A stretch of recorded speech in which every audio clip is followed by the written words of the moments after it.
live from Hobra Taco Joint on the iconic Forest Avenue strip of Staten Island. This is the Coaches Show right here on CSI Sportsnet.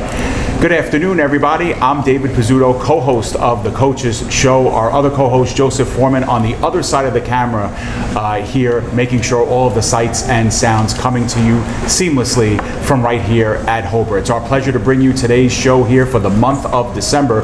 We are broadcasting live on the first Monday of December, but whatever day of the week you're tuning in to catch the show, whatever time of day, we're grateful for you to give us some time here as we learn a lot more about CSI coaches, assistant coaches, administrators, and the like right here. We'll do it once a month, every month, and we're excited to bring you this show in between the Thanksgiving and the Christmas holidays and New Year's coming up.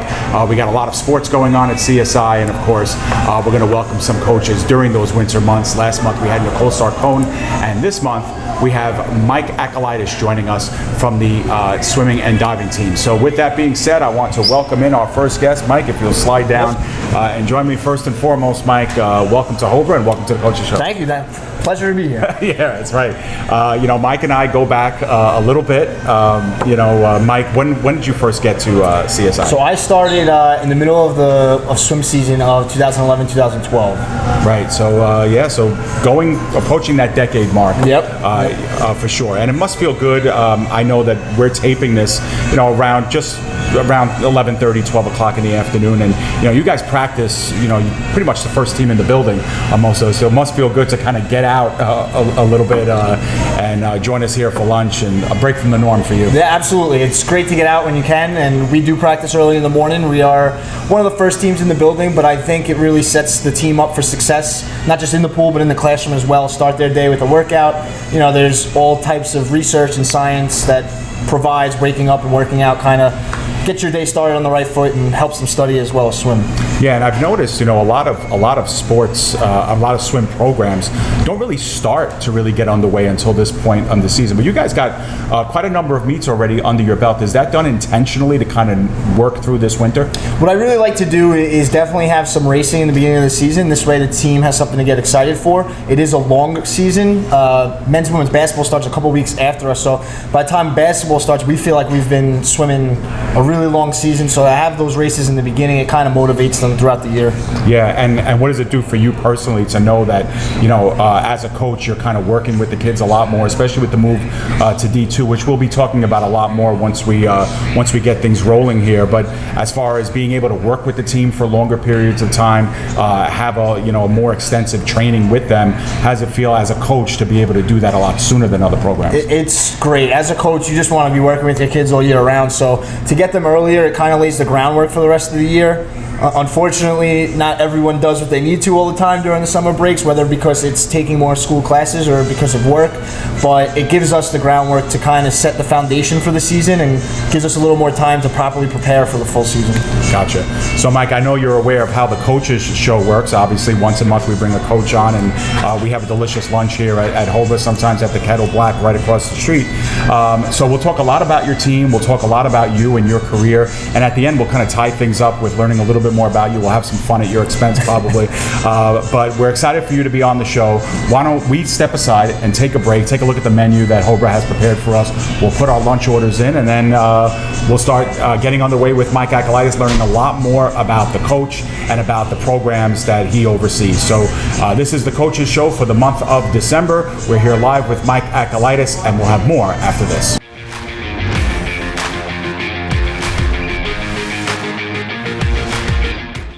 Hobra, a taco joint, Staten Island, where we're proud to have shared our family-first spirit with people from throughout New York City and the world. With indoor dining available both at the bar and on the floor. Or step outside for additional seating and an outdoor bar. Serving beer that's crisp, ice cold, and worthy of a day at the beach. Cocktails that explode with flavor. And great food made with the freshest and healthiest ingredients available. Events feature food and drink specials, live music, and the best of Staten Island nightlife. Your CSI Student ID saves you 10% on your dining order at Hobra. Visit us at 412 Forest Avenue, Staten Island.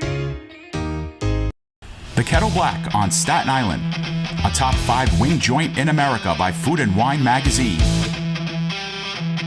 Serving daily lunch and dinner at the bar or on the floor. Perfect for family and group parties with top shelf drink and delicious food. From great times with good friends. Live sports and watch parties. To Staten Island's hottest nightlife. The Kettle Black features live music and DJs weekly. The Kettle Black features daily and nightly food and drink specials. The best Staten Island has to offer is at the Kettle Black. We'll see you there at the Kettle Black, located on 415 Forest Avenue, Staten Island.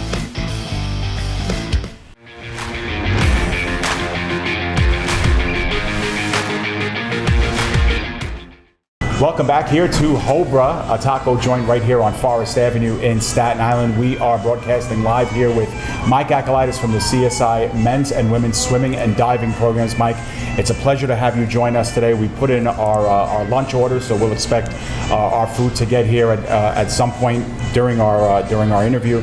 So Mike, you know, when I host the show, I like to always start with an anecdote, you know, just to kind of let people in on some of the things that happen behind the scenes. And the one anecdote that I always think about when you come up is when you first interviewed at CSI. I remember at the time our athletic director was Vernon Mummert, and I remember I was at the office late that night because you came in after the normal work day, if I remember, and Vern came into my office and says, "You got a second? I want to introduce you to somebody, you know, who I'm considering for the swim position." I said, "Absolutely."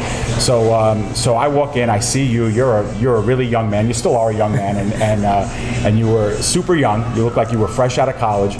And Vern said, "All right, Dave, what questions do you have for Mike?" And it kind of put me on the spot, and I knew that you were nervous and I was nervous, and we never truly spoke about that time many years later. But were you nervous during that time? I mean, I know it was mid-season, there was a lot going on. Tell me a little bit about your mindset coming into that moment. Yeah, so coming into that, I got a phone call from a friend that actually coaches in the Metropolitan Conference that we swim in, Brian from Montclair State, and he said, "Look, there's a really good opportunity. The College of Staten Island is looking for a new head coach." And I was assistant coaching at the time at St. Peter's College, so I kind of took advantage of that and went on the interview. And I remember specifically sitting in the office and just sweating a little bit because I was very nervous. And it wasn't the fact that I was nervous because I was interviewing for a head coaching job, but I think what really was different was that it was making me nervous that I was in the middle of the season, right, and I almost didn't know kind of what I was walking into. I mean, I did the most research I could, but when it's in December and you don't know kind of the history of what's been going on, and walk in to essentially something that's not yours, not your team, it definitely was nerve-wracking. And having you in the room, Dave, and Jim Cooney at the time, right, definitely made me a little more comfortable. So luckily I got through that interview, and here we are today. Yeah, and I'm really glad that you mentioned that because, you know, I remember at the time, like after we had met with you and sitting with Jim and sitting with Vern, and when they had asked me about my impressions of you, my first thing was like, he's so young. And it wasn't to say that, I mean, coaching-wise, I knew you can get the job done, and we were very confident. It was nice to see that fresh in your face, but it was more of a concern of does he know the climate, and does he know kind of what the situation he's going to inherit, and can he handle that, or would he want to handle something like that? Because that's a big question too. No matter how much as a program you want a coach, does a coach want you for what you are? And what we were at that time was a little bit of a mess. I mean, let's just put it that way. Our former swimming coach was released from the team. We were right in the middle of our seasons. It was kind of during that lull, kind of like we are right now. We were under NCAA investigations, for some compliance issues that we had. And there was a lot of uncertainty just around our program. Our kids were confused, some angry, and it really made for a tense and emotional situation. Were you kind of aware of that? Did you get an inkling of that when you signed on? I wasn't aware of it at the beginning, especially through the interview processes, but I think once I did get the job and I learned and I met the team, I think there was definitely some challenging moments, but I learned so much, and not just to coach, just how to manage a college team, how to deal with adversity. And I think one of the biggest challenges at the time were some of those swimmers that were on the team at the time were older than I was. So I think as a comfort level to them, it was kind of, does this young man know how to coach, or where does he come from? And I think as time went on, I think it got a lot easier because I think we all worked well together, but it was definitely a challenging situation. I mean, to say, I can't even name some of the things I learned, and to look back on it, it feels like it almost is a decade ago, but I'm really grateful for all of that. Being under the NCAA investigation, I think I got to see something that you never want to do, but you definitely do learn from it. So I think just as, at the time I was 22 years old, so just the learning curve was extraordinary. Yeah, so literally it was a situation that tested you right from the beginning. It wasn't a chance to like, hey, come on in, learn the ropes, see what you can do. It was more about, trial by inferno, That's really what it was. So what are some of the advantages and disadvantages to that as a young coach? Like, I'm sure a lot of coaches would say, hey, you know what, I got to work as an assistant under some great head coaches. I did that for 5 or 6 years. Then I became a head coach and I got to organize my own team. But it was the exact opposite for you.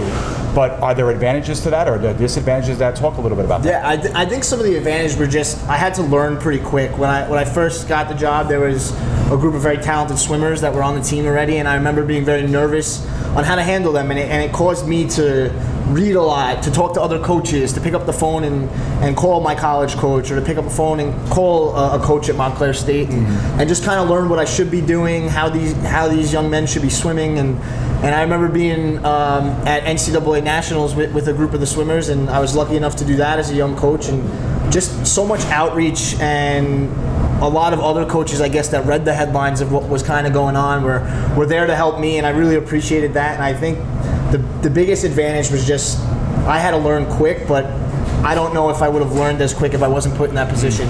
And I think it's something that I take with me every season. And some of the disadvantages, you could say, it was definitely frustrating at times.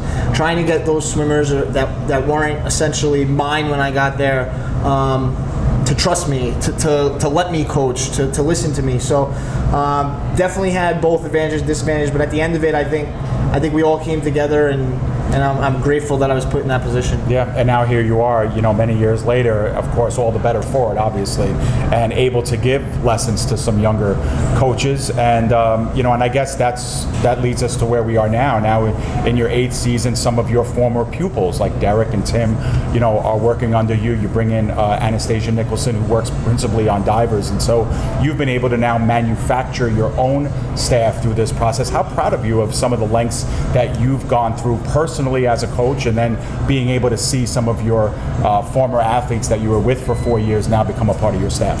Yeah, I'm really proud of what we've all accomplished, and that's not to toot my own horn to say without them I wouldn't be in the position I am today. You take someone like Derek, who is a higher end high school swimmer that really grew to love the sport and developed, and now has stuck on and given so much back. And you could say the same for Tim, who has a full-time job now, but he's always at the pool trying to coach as much as he can to give back. And I even see a lot of the alumni come back to the meets and help us to really keep going on the right path. And they love giving back just as much as we love coaching. So it makes things a lot easier to build the culture and to continue that. And we hope it keeps going. So one of the things that I'm really proud of is when someone from the alumni will come back and to a practice or a meet and say, wow, I remember when it wasn't really like this and it was just 10 kids in the pool, or I remember when we didn't have a good backstroker, now you have 3 of them, or something of that sort. So everyone has their advantages and disadvantages throughout the year, but lately it seems every time someone comes back, they're really positive, reinforcing what's happening, what's going on. So we're excited about that. And coaching obviously is only half of the equation, right? Because you oversee the entire pool area, whether it comes to staffing and lifeguards and pool safety and cleanliness of the pool and things like that, and operationally making sure that all the puzzle pieces fit, where groups and camps and youth and other high school teams are coming in using the pool. So that's a whole separate part of what you do. How long did it take for you to really get in the rhythm of that as well?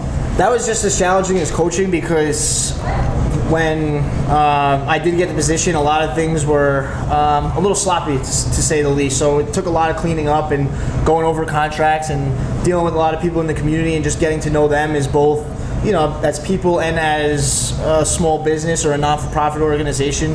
We do our best to try to host a lot of the community events, whether it's a high school. Notre Dame High School uses our pool pretty consistently, as well as St. Peter's High School. And then there's a lot of youth programs. There's a Hopper Aquatics in there that does swimming and diving. So just to get to know all these people, I think, and know kind of what their business is, and I think it causes us to have a huge competitive advantage and just keep a great friendship with and a great swimming community, which I think in turn just helps our future of trying to build, whether it is a program and keeping these connections, but a community just around the college. Yeah, it's interesting that you mentioned that, because one of the things that Joe and I did is for our weekly podcast is we interviewed one of your swimmers, Deidre McCafferty, and we talked about how tight-knit the swim community is. It's all sports, you kind of see the same faces time to time, especially here on the island, but swimming in particular, because there's so few places to swim at a team organizational level, you get to see kind of those same groups coming in and out of the pool, and the community kind of grows up together. So what's it like to be one of those places, one of those iconic places on Staten Island, where youth activity, where high level coaching kind of happens, and you're kind of in charge of how that kind of how that's organized? Yeah, it's really one of the perks of the job, just keeping in touch with the swim community, you could say, and building relationships and seeing them succeed, hopefully seeing some of them come to the College of Staten Island. But it's just, you keep those connections and that family vibe in the swim community. And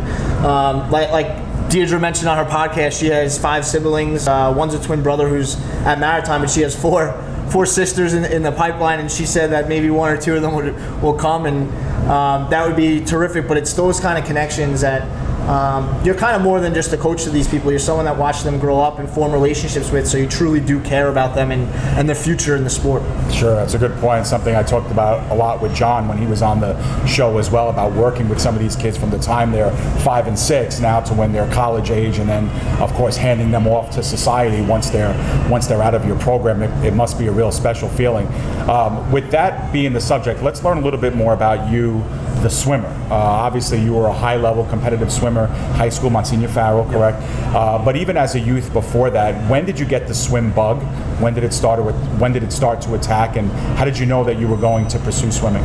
So when I was I went to St. Clair's Grammar School, and it's funny, the league actually runs out of CSI now, the Staten Island Grammar School League, and I used to go once a week to Staten Island Aquatics, which is no longer there, but it was a North Shore pool, and that's kind of how I got into swimming. And then when I got to, I believe, 6th or 7th grade, my family joined the Great Hill Swim Club, and it's a pretty fun place to be a part of. We mentioned community with CSI and swimming, but the interclub community is one that, people make friends for life in this interclub summer league. And I started swimming and competed for the Great Hill Swim Club, and that's kind of when I got the itch. And from there, you always want to succeed and do really well. So I remember one of the summers I specifically went up to Jim Cooney and said, I'm going to swim all winter so I can be better in the summer, and dive for that matter as well. I tried to do both, and that's kind of how I got the bug and kept it going until I got to Farrell. Went to Farrell High School, and then also joined the Wagner Aquatic Club, which is a swim club out of Wagner College.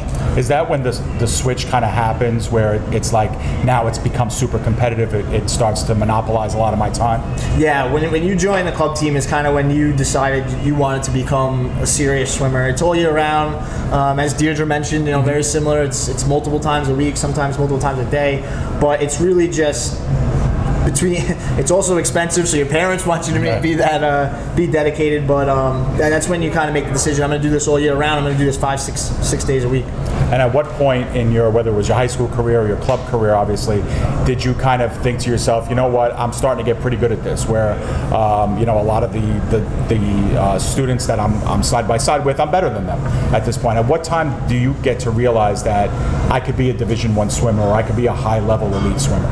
I think when it was time to apply to colleges is when you really kind of do that, whether it's the end of junior year or the beginning of senior year, and you look at places that you could fit in, and if you can go a little faster or be a little more dedicated, it gets you into maybe a better swim program or a better college. So recruited to go to these places. So I remember being contacted by St. Peter's College that I would have a spot on their swim team, so that was a really exciting time for me, and that was kind of like I was going to hone in on this and really flip the switch to be a Division I athlete. Great. So once that process starts to happen where you start getting recruited by some of these colleges, what are the things that you're looking for to help you make a decision? I was kind of looking for, we talked about community, and I think that was very important to me. When I went to St. Peter's College, I felt like I fit right in with the team. I knew the coaches, 2 of the assistant coaches from Staten Island, and when I was little, one used to coach me, Pete DeNoble, who rents at CSI now. So there was definitely a sense of family and a sense of familiarity, and that's kind of what helped me make my decision. Great. And being recruited and being kind of wooed to come to a college has to be a good feeling for you. But does it also come with pressure on to be a producer? So in other words, if you're going to a D3, I don't want to use it as a negative, but there's not a lot tied to it. Athletically, if you want to walk away from the sport, there's smaller repercussions for things like that. But once you are recruited and once you do get that, once you do make that decision, does the switch go off and say, I have to produce now for the scholarship or whatever it is? Yeah, absolutely. I mean, the difference kind of is when it comes to schoolwork, when it comes to swim programs in the different divisions, going up to your coach and saying I have a big exam, and at the Division I level that wasn't going to happen. So you really have to kind of hone in on what you're doing, how you're doing it, or being dedicated to both your studies and your craft. So it was definitely challenging at times, but once I made that commitment, I knew it was something I wanted to do. Great. So, Mike, we're getting the high sign that our food is ready. So I don't know if Joe's going to come over and bring it over, or if we got more stuff coming. Joe does order a lot of food. So I don't know if that's all of his order, but but we'll see how it goes. We'll wait for this to happen. Of course, we'll get our drinks as well coming. Let's wait for this to come up, because I want to talk about what we're being served as well. Because, I remember, tacos. Kind of why I chose Hobro this time around. Last time we did the show, we were at the Kettle Black. Yes, that's me. Thank you so much. Thank you. Thank you. So this is, Joe, I don't know if you want to key in on this. This is the J-Bay salad with grilled chicken. So obviously fresh avocado, fresh greens. Thanks. There.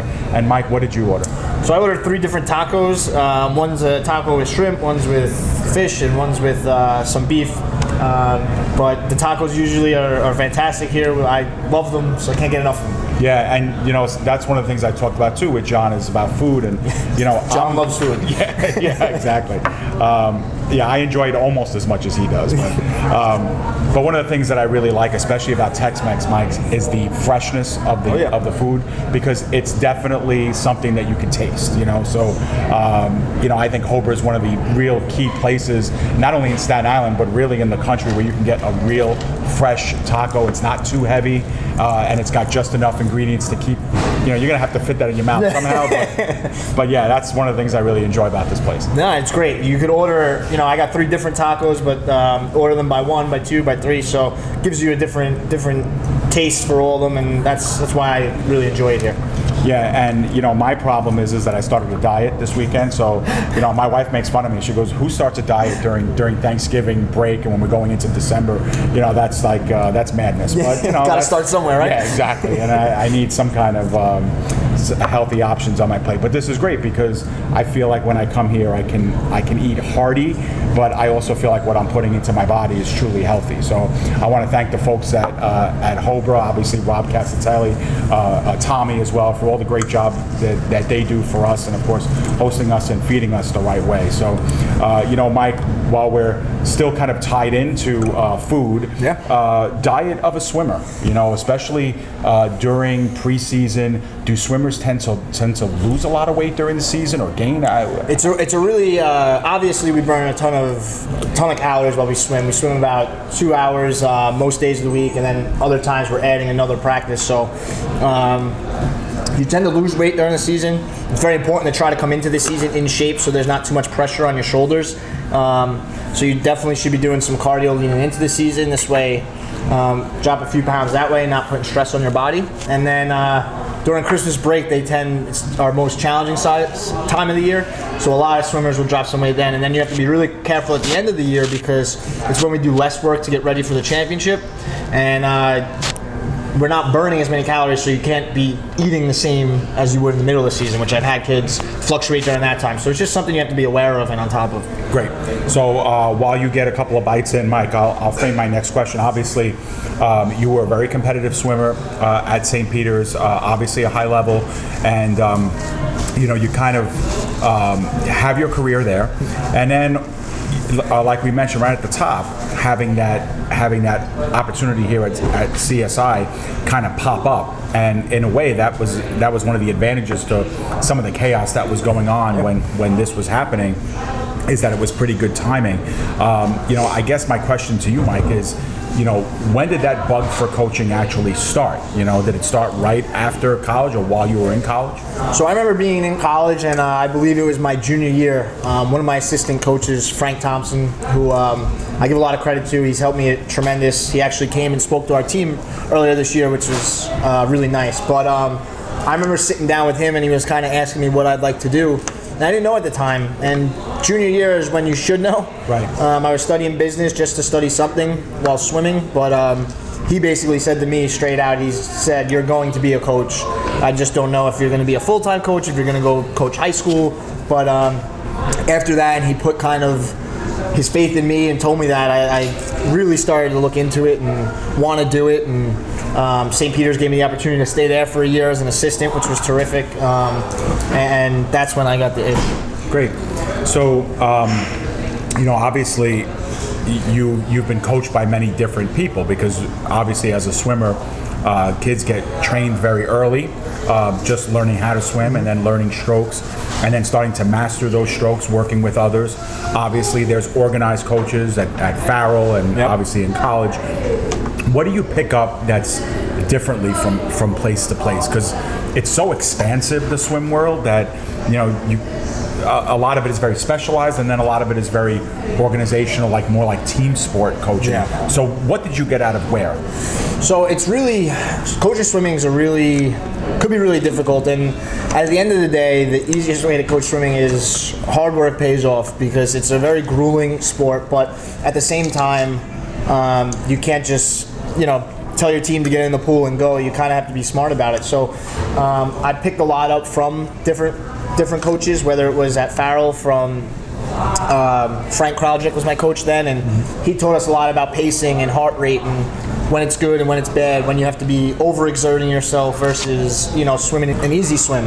And then college coach Pete DeNoble and John Rubicki were assistants at the time, my freshman year, and them it was just kind of like, hey, you need to swim more than you did last year in high school, so let's add doubles into that. To help your aerobic base, and they taught me about that stuff. And Frank Thompson, another assistant at St. Peter's College, really taught me to just be dedicated and true to yourself, and don't cheat yourself and things like that. So it takes a lot of hard work, but it's almost a mental game as well. So I've learned from all my coaches, and I'm thankful to have the relationships still to this day with a lot of them. Cool. That's very cool. Yeah, because I think that's the part that I'm beginning to see as a parent too, and having my kids swim, is that there's so many different styles and different kinds of swim, and my kids are still young enough where they're, I guess they're impressionable, but they are basically haven't gotten that to that competitive level yet. So it's going to take a special kind of coach to get them motivated to seriously kick butt in the pool and beat the person next to them. Yeah. Whereas now it's more like, hey, I think I did really well, and it doesn't matter what place I'm in. Well, after a while, especially for a parent, it doesn't matter. Like, I really want you to come in first. But no, they're doing great. But there does have to be that coach at some point that turns this into a competition. Yeah, absolutely, and you need that, and not just in the sport of swimming. In the sport of life, you want to be able to compete and graduate, do well, and beat your sister. You have twin daughters, so as long as it's kind of in good faith, and competition makes you who you are. So I think the best part about having young girls in the sport of swimming is I think it's going to mold them to be great people at the end of it. And my advice would be just don't rush into it, because the sooner you rush into it, the longer it kind of feels like you're swimming back and forth on that black line. And a lot of people could get frustrated in the sport, so there's really no rush. And you also mentioned, Mike, that diving. And you dove, or at least you got on that board at some point. And some of that has to come from just sheer curiosity. And just like, what is this all about? How do I get on there? I'm sure it's helped you now as a coach to, especially when you're coaching divers as well.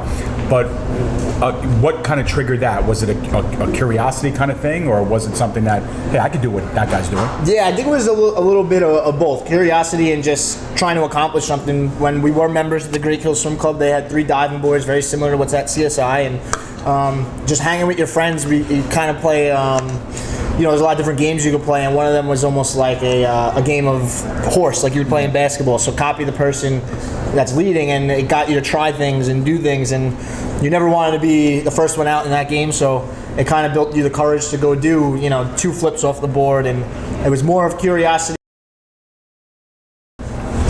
So, and now coaching, it's something else that I don't see a lot of, and maybe it's just because we've been in the CUNY for so long. Sometimes Lehman's had some divers, sometimes Baruch has had some divers, but diving seems to be this kind of forgotten art, at least optically from what I've seen.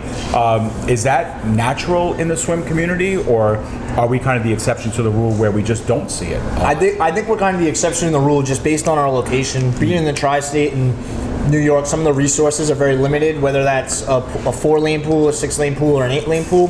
We're lucky enough that we do have diving boards, but a lot of the teams in the CUNY do not. So Baruch doesn't have a diving board. Lehman does. Hunter does not. John Jay does not. So kind of limited in what some of the schools that we've been competing with can do. I know a school like Ramapo doesn't have diving boards, and they don't even. They're a swim team. They don't associate with diving in their title. So it's kind of where we're at around in the tri-state, and that's been a concentrated effort. As I get ready to make my schedule for next year, I'm emailing schools that I'm making sure do have diving, so that we can kind of keep our divers fresh. This year's been a little challenging, but I just spoke with a school like Pace University, and that's something we discussed to make sure we both have divers to compete. Yeah, because that has to be something that gets frustrating for your divers too. Is they enjoy diving, they'll do it. We do have a lot of home meets, so it's a chance for them to showcase. But it also gets boring diving against your teammate all the time, especially competitively when you're at a meet. So I'm assuming that once we start matching up against teams that do have diving programs, that your divers themselves will get better, because it's just naturally that focus to be better than the person that you're going up against. Yeah, and that's definitely part of the plan, because I definitely do see that they are getting a little bored, if I'm being quite honest, but they know how important they are to us. I'm asked to coach a swimming and diving team, so for them to get on the board and do what they do really means a lot to us and our program, and helping us get some of those wins and losses, or wins. We don't want those losses, but they definitely matter and make a huge impact to us, and not just what they do on the board, just trying to change the culture and having more people involved in the team. They make a good effort, so they'll get their chance when we go to the Metropolitan Swim Championship. There'll be a lot of divers in competition there, so we're excited about that. Great. And similarly with the mentality of a diver comes the mentality of a swimmer too, because swimming is so unique to me, and something I've kind of always thought about with swimmers is that it's the most individual of sports, because even other individual quote-unquote sports like tennis, for example, still have a competitor. who's dictating what kind of style you're playing, or is hitting the ball back a certain way, so you have to make adjustments. Cross country is a very individualized sport, but that too, the other racers on the course are affecting how you run your race. Swimming is you have your own lane. Doesn't matter what the other people in the other lanes are doing. You can do your own thing at all times. So as a swimmer, how does your mentality kind of work? Is it, I know you're going up against yourself and the clock, but how do you kind of, what's the attack game plan as a swimmer? Yeah, it definitely changes based on the event or the length of the event. I like to say the shorter ones, the 50, the 100, the 200, free or stroke, is kind of, for all argument's sake, a sprint.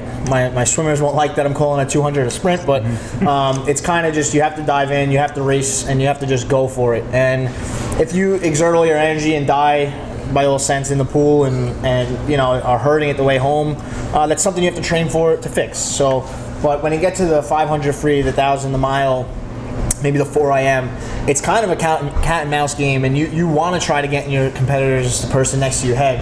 Whether that means I know I'm in better shape than when I'm swimming, so I'm going to start this race at a high pace and hopefully they die because they can't keep up. Or whether it's I know this person gets tired late, so I'm going to sit back and let them dictate the pace, and with 12 laps left, I'm going to go. So the distance is a little bit different, but when it comes to a lot of the races, it's kind of just go as fast as you can, just get your hand on that wall and see what happens. So as a college coach, how much do you find yourself coaching, those different kind of, whether it's, tactics or just straight up fundamentals on how to be a good swimmer? So in other words, how do you make that balance between, I got to make this person a stronger swimmer, period, versus how do I beat my competitor in ways that are not just, I can do the stroke better than you? Like, how do you kind of attack that? I think it's practicing a lot of racing in practice. So a lot of times we do 200 pace work and everyone has a target pace to hit, and it's grueling to do it 12 times to hit that pace, but the more you could do it in practice, the better we could do in a meet. And there are times where we're going to face a school that the person next to you might be better than you, but it's all right. I've been training as hard as I can. I think I'm going to do my best to keep up with this person. A lot of times you surprise yourself, and it's kind of that mental edge of you could do more than you think. And it's limited in how much technique we could teach at the college level, because we just want to be working hard with those paces. So you try to hope that people come into the college team with the right technique, or they work on that stuff in the off season. But building strength and aerobic base is really important for the college season. I'm glad you mentioned that, because since you've been coaching now for almost 10 years, and you've seen a lot of different types of athletes, a lot of different levels. What would you say is your biggest challenge as a coach on this level? In other words, what's the biggest kind of step from a high school swimmer to a college swimmer or diver? Yeah, my biggest challenge is just we have such a large array of different talent, and whether it's a distance swimmer, a sprinter, a diver for that matter, a butterflyer, a backstroker, it's trying to get all them to train on a similar interval or the same workload. And sometimes that's really tough, because we'll have someone that was a club swimmer that's used to our training, and then we'll have a high school swimmer that needs to adjust, and you need to do that with a little patience, which I think I could be better at, my patience when it comes to that. But if you don't take the proper steps to do that, you could risk injury. A lot of swimmers will develop tendonitis, so some of that is just from not swimming over the summer before college, and that's, I think, at this level the most challenging part is just having everyone train kind of similar but yet different. Gotcha. So obviously swim teams ideally are larger teams. So there's a lot of men, there's a lot of women. They're usually in the pool at the same time, especially during training. So what's different about coaching women as opposed to coaching men? Because we do have coaches that coach both sexes, but not at the same exact time. So, you're in a very unique position where you're coaching two very different, sports, really, what it comes down to, at the same exact time in the pool. So how do you manage that? I really think it's an advantage, specifically for the women. You could take someone like a Deirdre McCafferty who trains at a high level, but she's really benefiting from training with a Michael Stora who they could train on the same paces and compete. So a swimmer, to me, male, female, it doesn't really matter. It's great for competition. It's great for training. It just makes everyone better. There are some meets we go to that are just women's only, right. And the only negative about that is they tend to be a lot faster because there's only one heat and it's women's, so you don't get 2 heats of 1,000 or 2 heats of the 5 free. So it really tests kind of the team's endurance, the women's team endurance. We don't often go to men only. That usually rarely ever happens. So I do enjoy getting away from some of the men sometimes and taking the women and having them compete. I think it's nice for them and for team culture, but it definitely tests your endurance because it's a faster meet.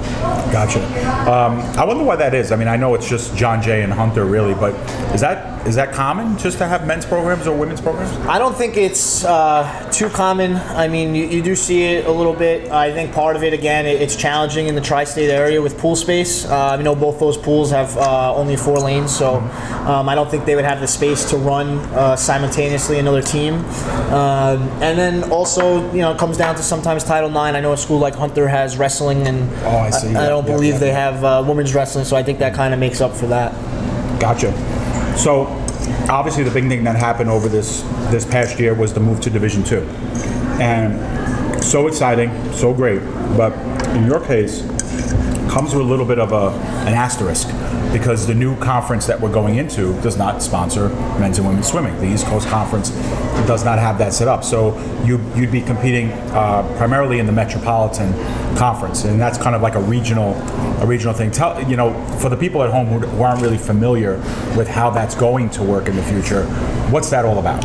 So the Metropolitan Conference is a coaches conference made up of, it varies based on some schools coming in and out, but made up of about 16 to 18 teams. And these teams, a couple of them are in it for different reasons, but a lot of them, like majority of the NJAC schools, they don't have a swim championship. So similar to us, their swim conference championship is the Metropolitan Conference. There's St. Francis College, Division I school in that, and similar to them, they don't have a men's swimming conference in the NEC, so they swim in that. So it's kind of made up just for schools that are in the position we're in. And at the end of the day, it's a really fast meet, so I think no matter what, that's the benefit, is more competitors, faster competition, higher level, and I think that's what we're going for. Right. So when you kind of, in the past, it was all about let's do what we can do to win a CUNY championship, and obviously we want to showcase at ECACs, at Metros, and if we ever have that really true elite swimmer at the national level.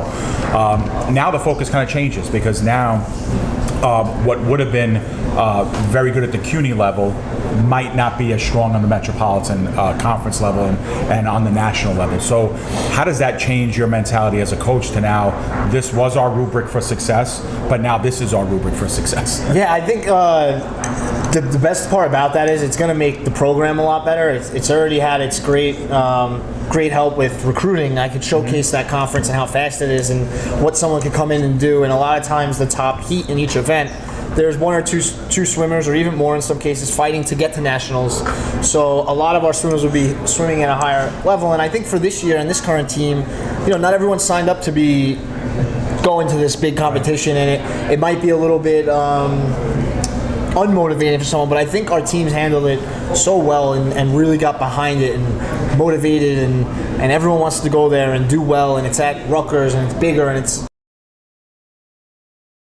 Yeah, and it's an overnight meet too. That championship. It takes 3 days. Yeah, 3 days. Of course, 3 days. And there's preliminary heats in the morning, and then final heats in the evening. And I guess that's my next question, because those championship weeks at the CUNY level were like early February, and Metros are usually mid to late February. So what does that do for pacing your athletes and making sure that they're tapered so that by late February they're in their peak ideal condition? Yeah, everything I do usually counts backwards from where I want them to perform at the peak level. So I used to count back from CUNY's, and about 3 weeks. The team really won't notice till it's 2 weeks out. So, but now I count back from Metros. When we did it from CUNY's, it kind of has that 2 week window going into Metros, and some people respond really well to the extra rest or the extra sprinting during that time and could manage to get up on the block and go at best time again. But majority of the time, it's really difficult to hold and be able to stay in shape over that time. So it gives us an extra 2 weeks to prepare, which is really nice. And I think it kind of gets people out of the mindset of in the back of their head like, oh, well, I have metros to maybe do better. So I think it's just going to cause a more focused reaction. Kind of an all or nothing approach. Yes, like exactly. This is where we have to showcase. And then for you personally, this move to Division II. Like I know, when the college made the decision, obviously it was a real fun and exciting, eye-opening time for us. But for you personally, what were some of the emotional feelings you were having inside, knowing that if things went well, like a few months from now, I'm going to be a Division II head coach? Yeah, I mean, it was a super exciting time. And it was a little bit nerve-wracking too, because I think a lot of what we were doing we didn't have the answers to, and whether that was, are we going to get in or are we not going to get in? But I think in the back of everyone's mind, they were prepared to get in. I think everyone in our department is a competitor at heart, and that's why we work in athletics. So I think just a straight competitive edge in me, and I was ready to go, and I was excited. And what it's doing for recruiting, and not just student athletes of mine, but for the department as a whole, I think it is a really exciting time. Just the traffic we're getting probably through emails is more than ever, and the attention we're kind of getting. So I think for the college in itself, I think it's a really exciting time to be a part of. Great. So talking a little bit more intimately now on this year's team.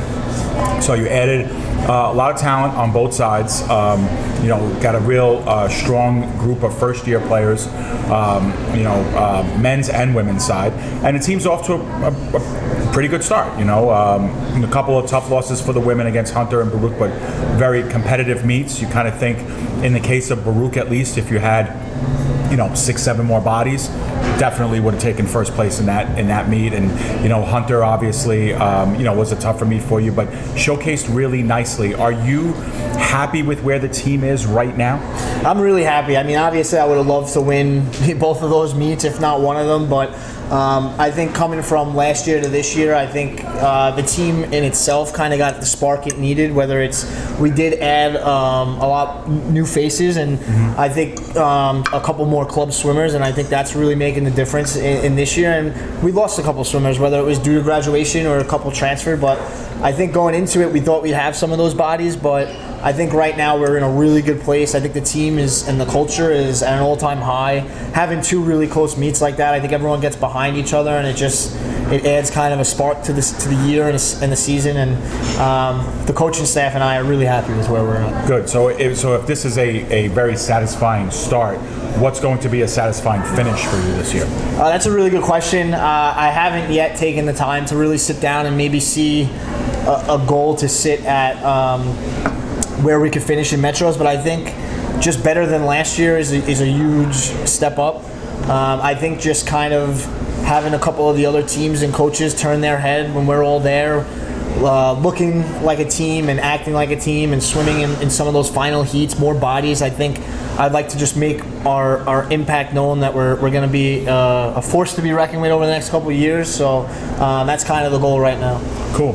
So, Mike, I'm officially done with my salad. You're kind of ripping off some carcass here. What we're going to do is we're going to step aside. We'll give Mike a chance to finish his meal. When we come back, we'll have some dessert ready to get plated for us. He's going to do most of the eating on that, and we'll get some rapid-fire questions for Mike as well, and we'll talk a little bit more about swimming and diving here at the College of Staten Island. So stay with us. This is the Coaches Show live here from Hobra, a taco joint on Staten Island. Stay with us.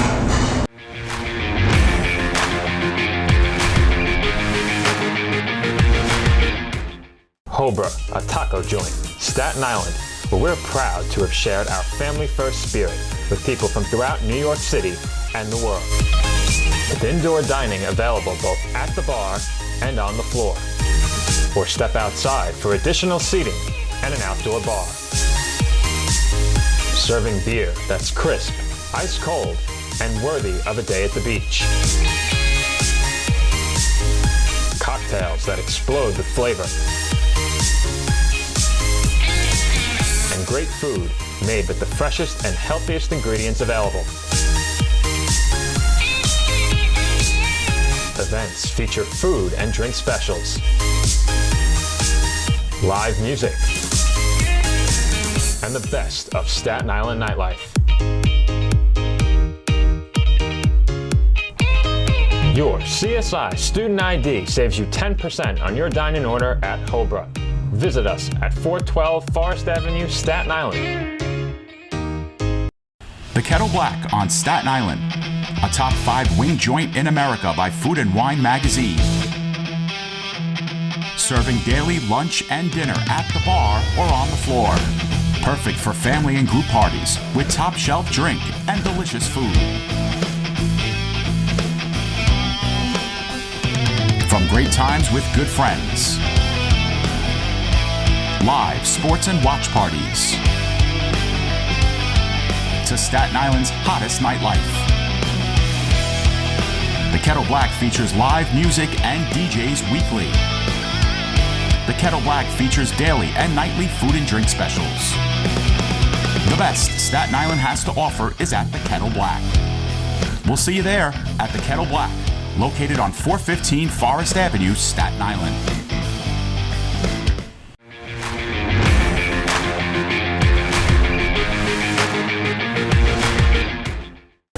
Welcome back to Hobra, a taco joint right here on Forest Avenue on Staten Island. The Coaches Show is featuring Michael Echolatis, the head coach for CSI men's and women's swimming and diving, off to a fantastic start to the 2019-20 season. Of course, the best yet to come with the move to Division II.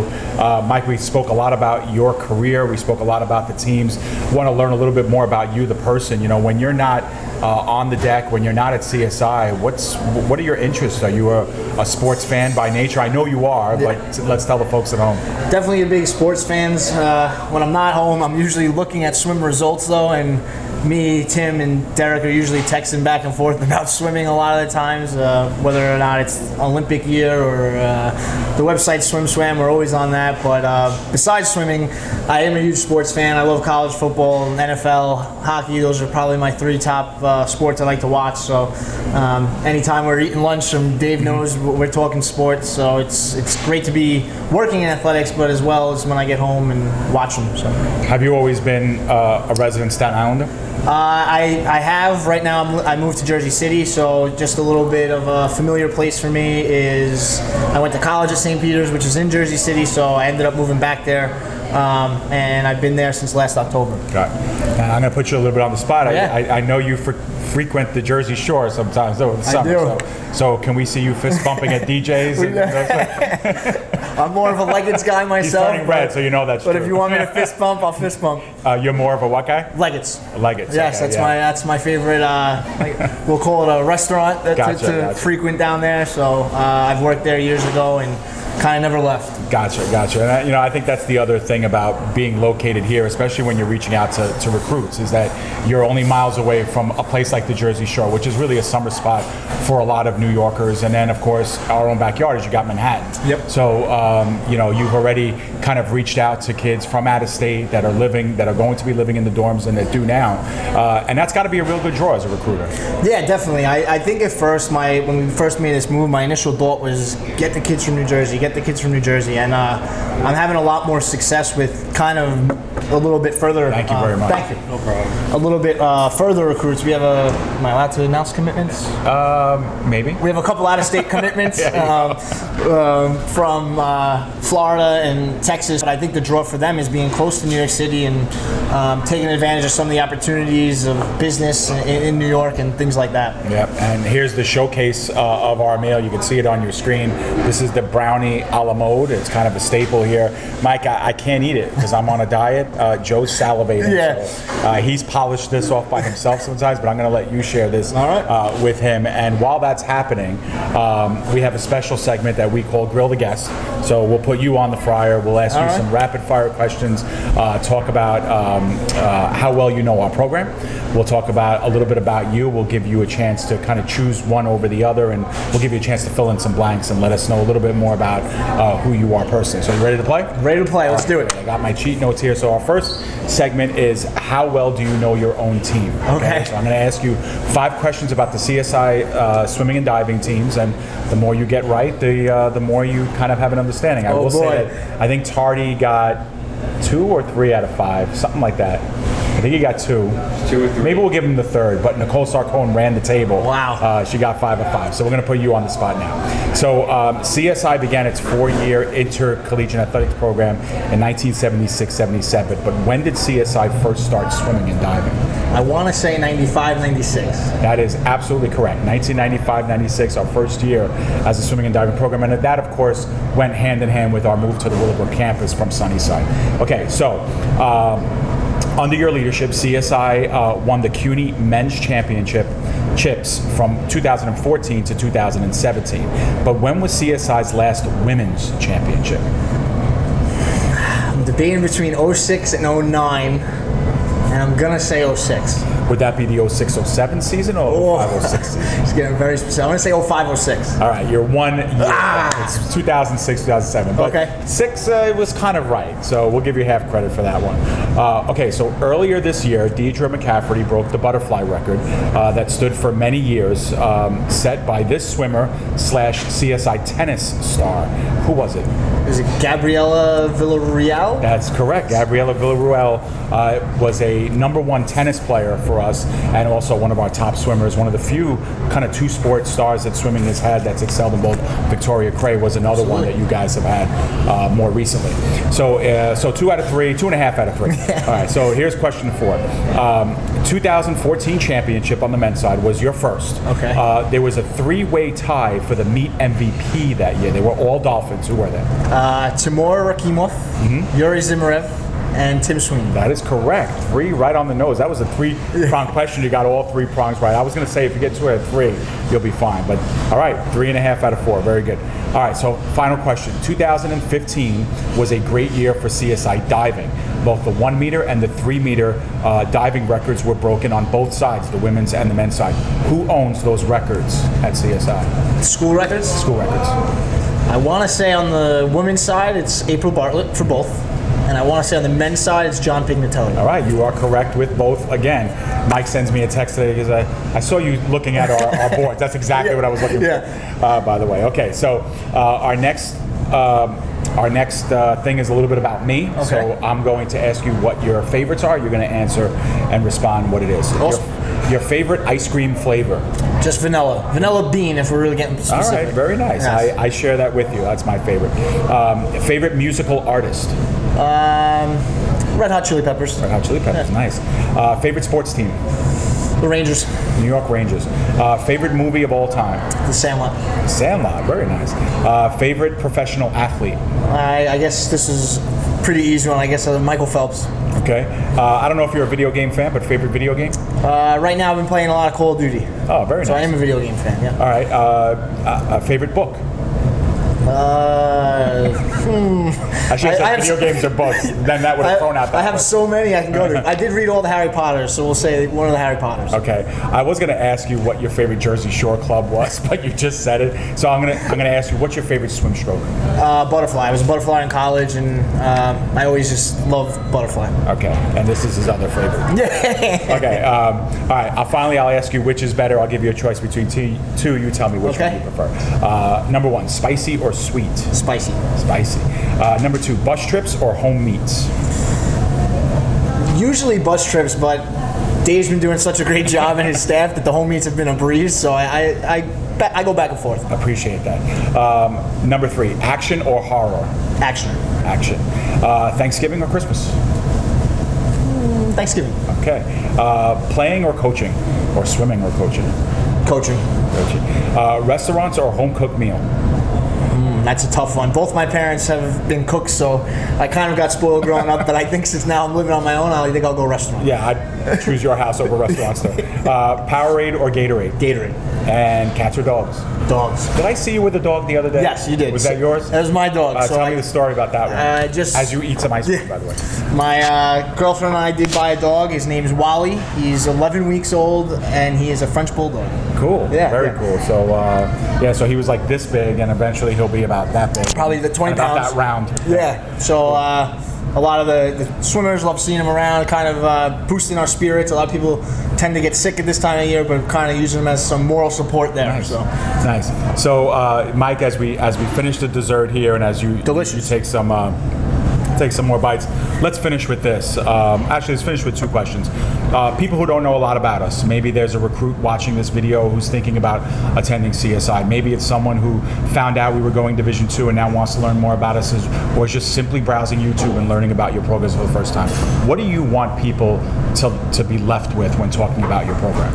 I want them to know that we are a sense of family, and going into the college, you're becoming a family member, and we truly do care about not just how you perform in your sport, but we want you to graduate, and we want you to be lined up with a job and really find a sense of home in CSI. Okay, and finally, Mike, as you're digging in there, I'm going to ask my final question. I know I put Tardy on the spot when I asked it. I'm going to put you on the spot, make you a little bit uncomfortable. But what's the end game for you? Obviously, we would love nothing more at CSI than for you to retire here 30, 40 years from now, whatever it is. You're still 25 or something like that, so you got plenty of time. But ideally, if this is a fairy tale of your life, what happens here?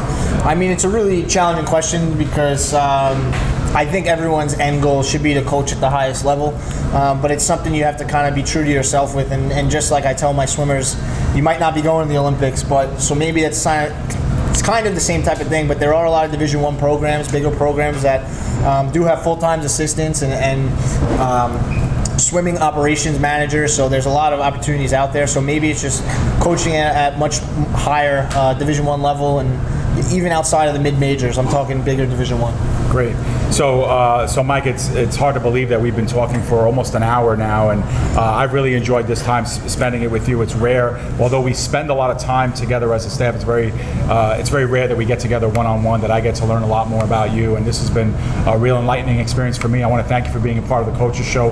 Undoubtedly, we'll have you on down the road again, maybe even next season after we do our whole run around with the first year's shows. But this was a great experience for me. I hope you enjoyed it. And really want to thank Who's you. next? Next is Andrew Gangemi. Okay, very as nice. we approach track and field kicks off first week of December, and we'll go through January indoor and outdoor season. So Joe will sit down with him at the Kettle Black next month. Very nice. So I just wanted to thank Dave and his staff for allowing me this opportunity, but on a more personal level, Dave's kind of been at CSI since the day I walked in, and with a lot of the changes, he's always been a staple and helped guide me, and been a huge influence on my coaching career. So I thank you. Thank you, Mike. I appreciate it. So, Mike, thanks again. Absolutely. Thanks for being honest with us, answering some questions, and we hope that the people at home have learned a lot more. So, for Joe Foreman behind the cameras, for Michael Akalaitis, our guest, this has been the December issue of the Coaches Show right here on CSI Sportsnet. Join us next month when Joe Foreman sits down with Andrew Gangemi. Thanks for joining us, everyone.